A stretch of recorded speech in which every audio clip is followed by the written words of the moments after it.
This presentation is called Publishing in Academic Journals, Tips to Help You Succeed, but it could equally be called How to Get You Through the Journal Peer Review Process. The aim of the presentation is to help you learn from the mistakes we as publishers have seen academics make in the past.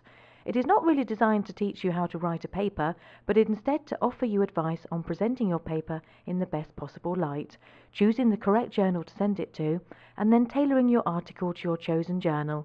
This will hopefully give your paper the best chance of success.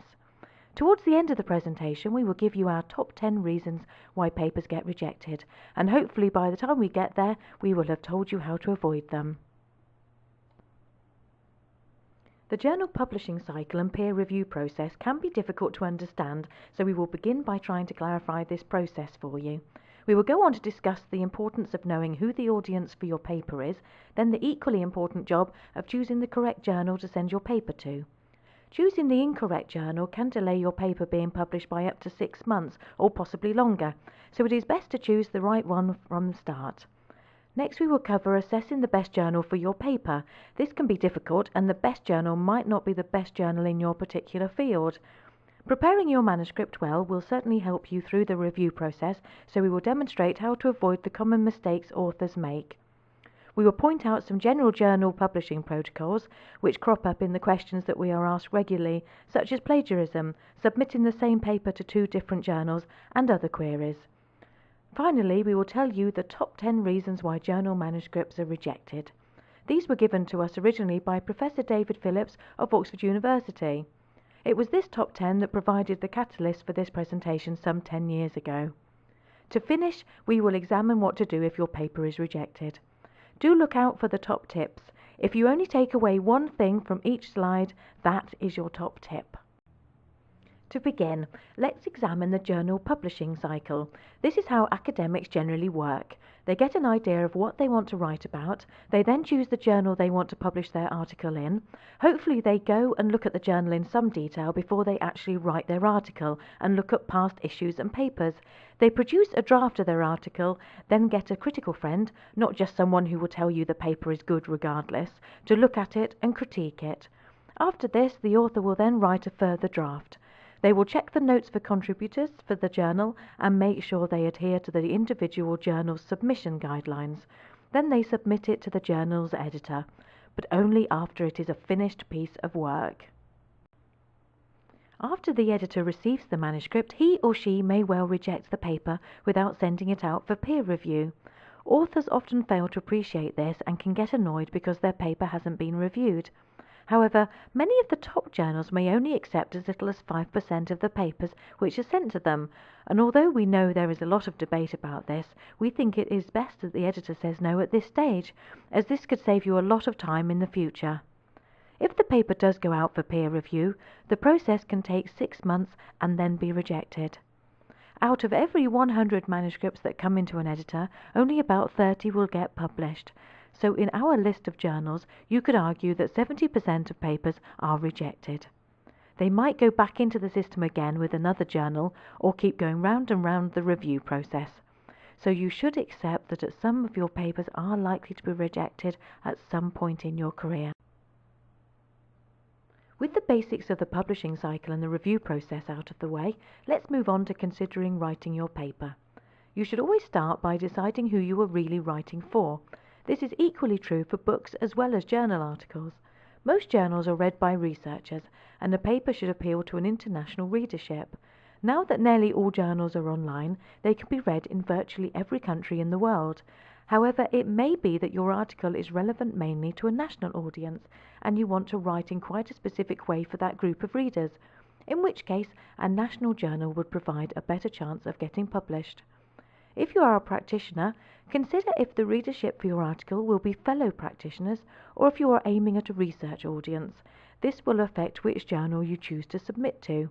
You need to consider if you are really writing an academic journal article or if you are writing a magazine article, a book, or if you are really trying to publish your dissertation.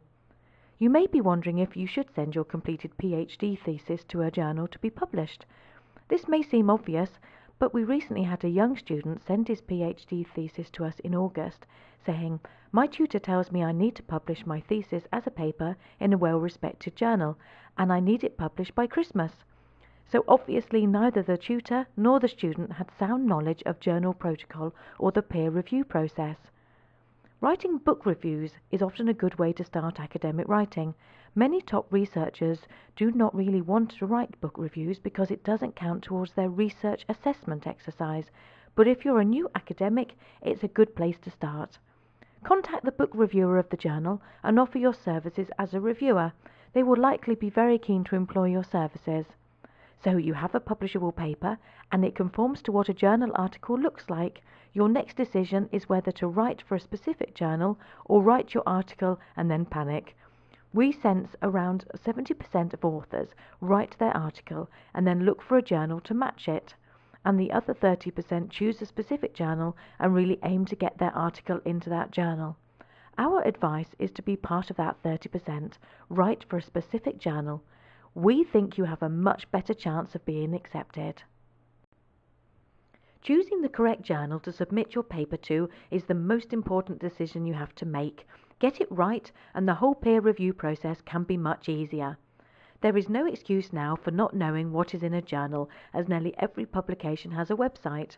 On here you will be able to see all the information you need, from aims and scope, contents lists and details on how to submit a paper. Talking to your colleagues is also important. Find out where they publish and why. Also find out if they had a good experience when they published with a journal or a particular publisher.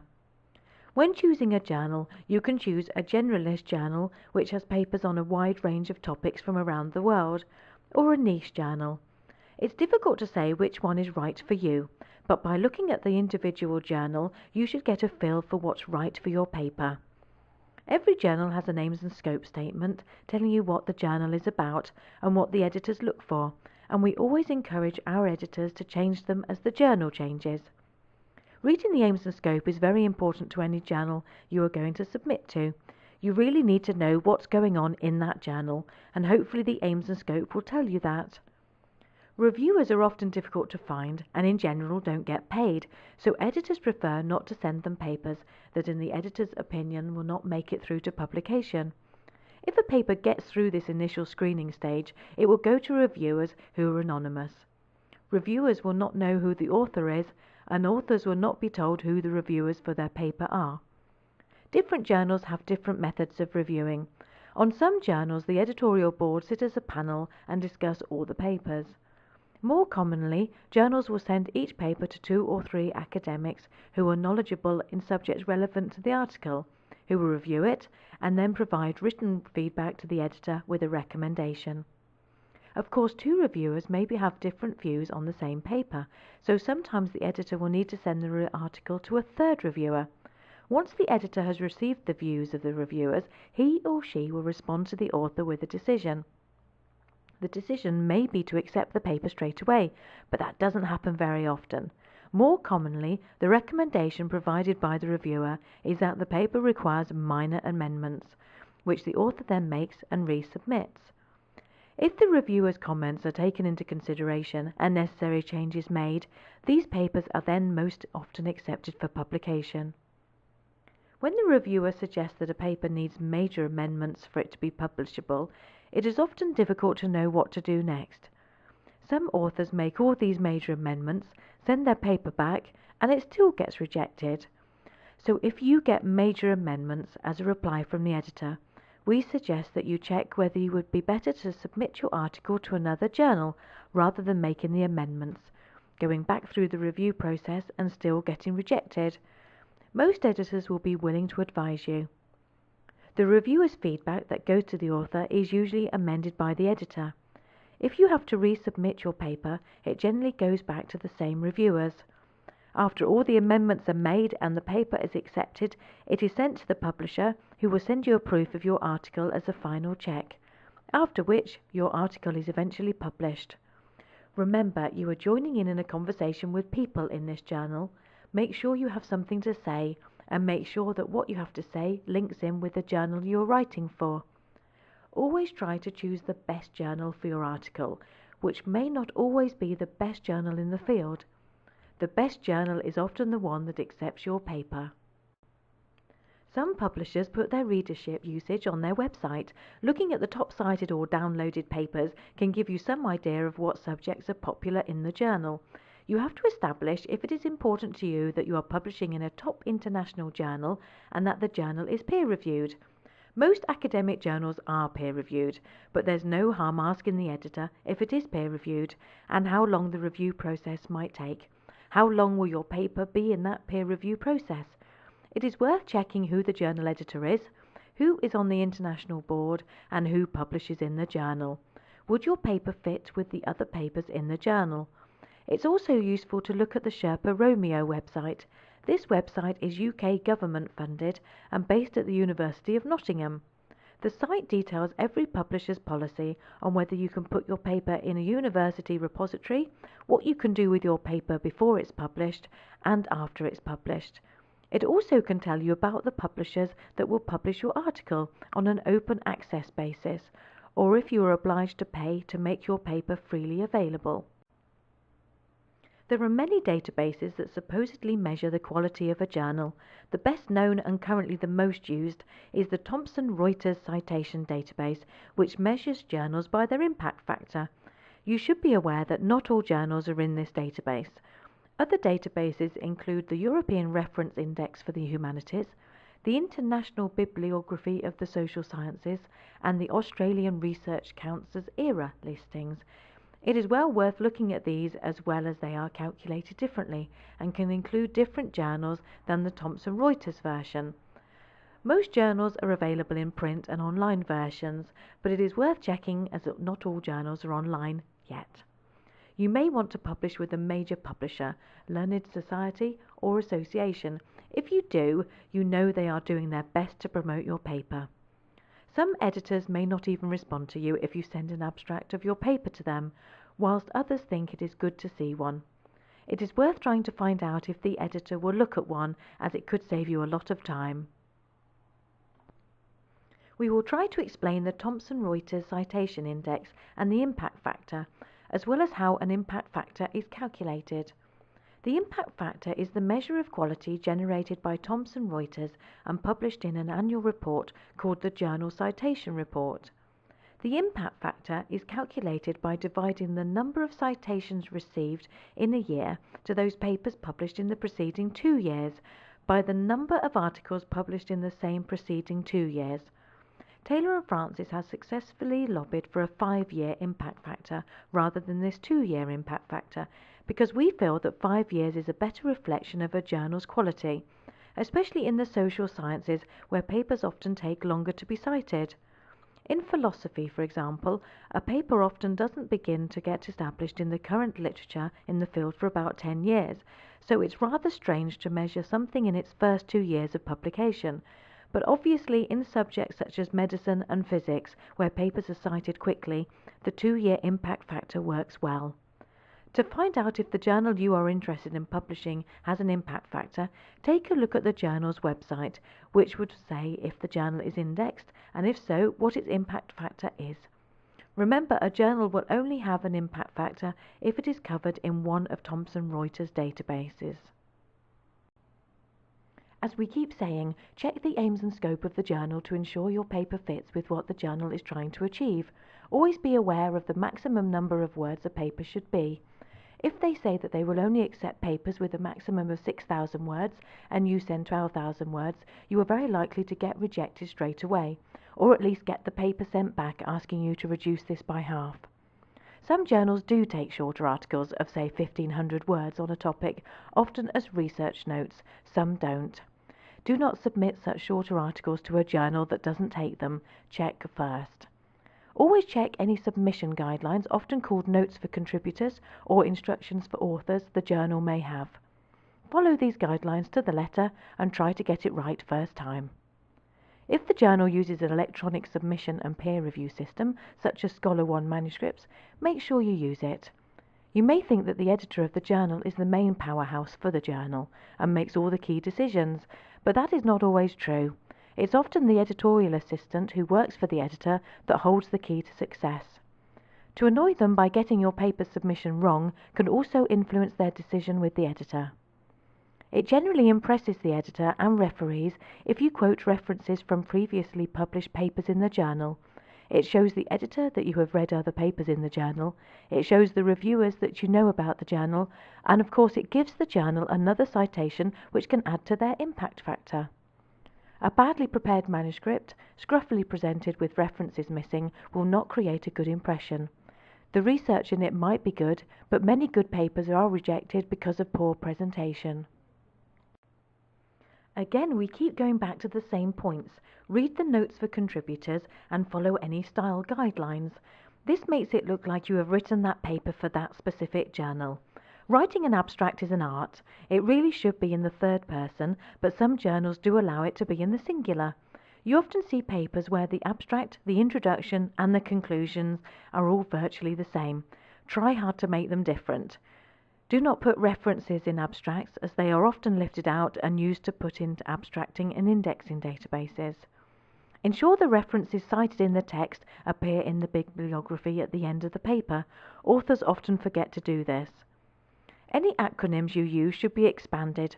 Try to remember that you are writing for an international audience. Your paper could be read in any country in the world. What may be a common acronym or abbreviation in your country may mean nothing to someone from another part of the world. It should also be obvious that you need to make sure the grammar and spelling are accurate, but sadly many papers are let down by poor grammar and spelling. The title of your paper is very important.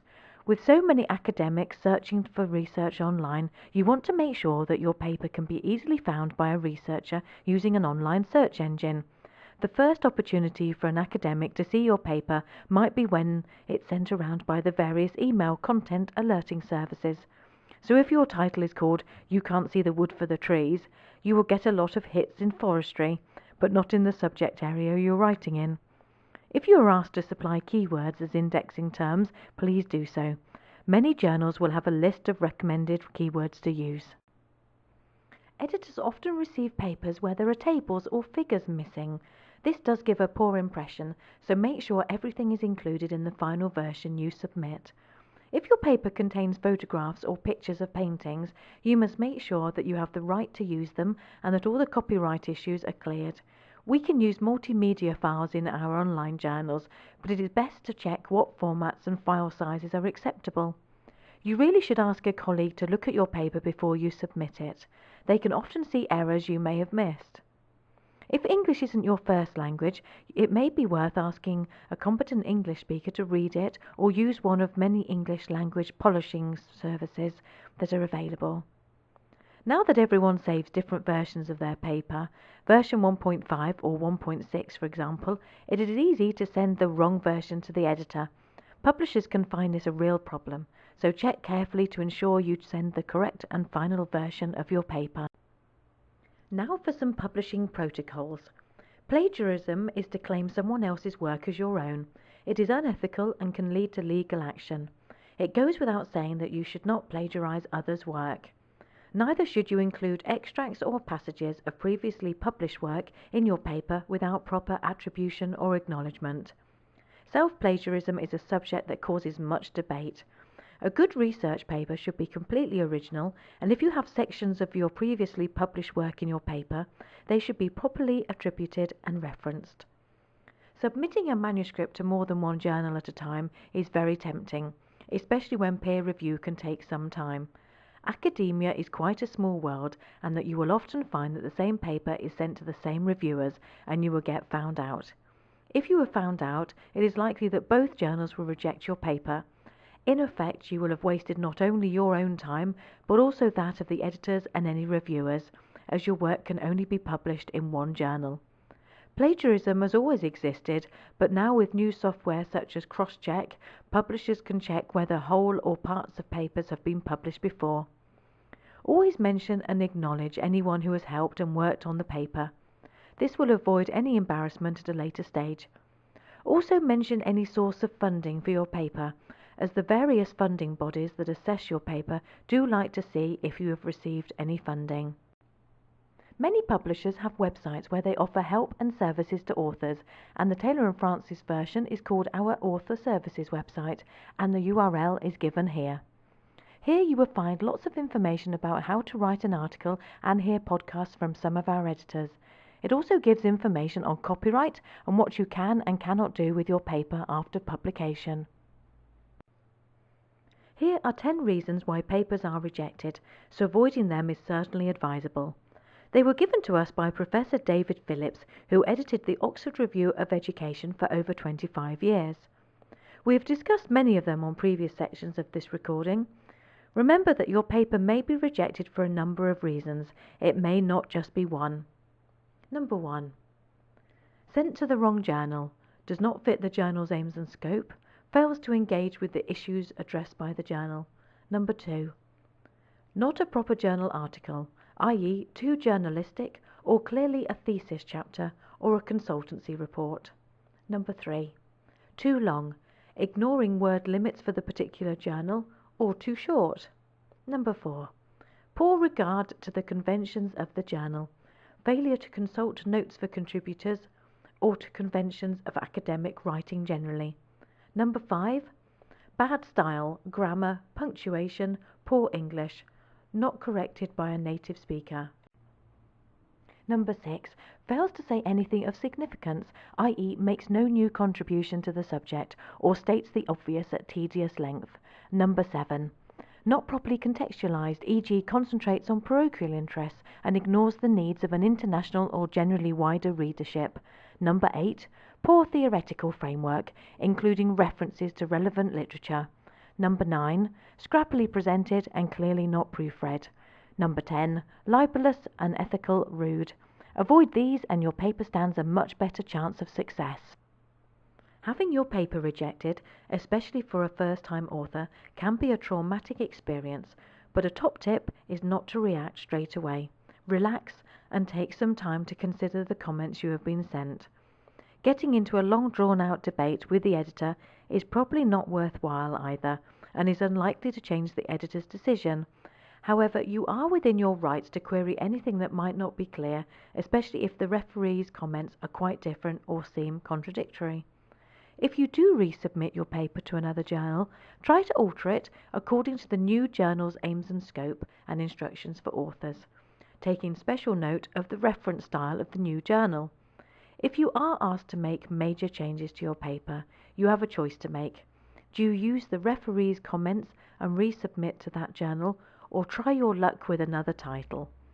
This can be a very difficult choice to make, and one that only you can make. Rejection can be very frustrating, but with the help of this presentation, we hope that you will not look like this. Rather, you will be celebrating the publication of your paper like this. We have talked extensively about what to do in order to give your paper the best chance of being published. Listed above are some simple and effective methods to promote your paper in order to reach the widest and most appropriate audiences. Add your article or the journal to your students' reading list as essential reading. Use your staff profile entry on your department website or your personal web page to add information about your article and link directly to the online version. Authors are increasingly promoting their content via Twitter and Facebook so it can be picked up by other researchers and practitioners. Place an announcement on your Twitter or Facebook page highlighting the publication of your article with the link to direct people to the online version. LinkedIn is an interconnected network of experienced professionals from around the world with over 55 million members. It is not just for career opportunities. When you create your profile that summarizes your professional expertise and accomplishments, why not include a mention of your articles?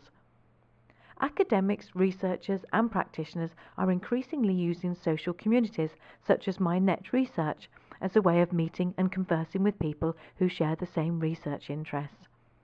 You should add your article to your personal Cite You Like library to share with others, which helps them discover literature which is relevant to their field. You can help with this process just by using Cite You Like and through the Invite a Friend feature.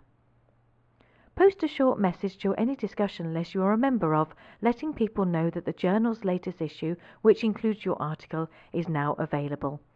The easiest way to do this is to register for the table of contents alerts for the journal, so you can forward the email once you have received it. If you blog, don't forget to inform other users about your article. Check your institution has a subscription to the journal. If not, recommend it for the next subscription year.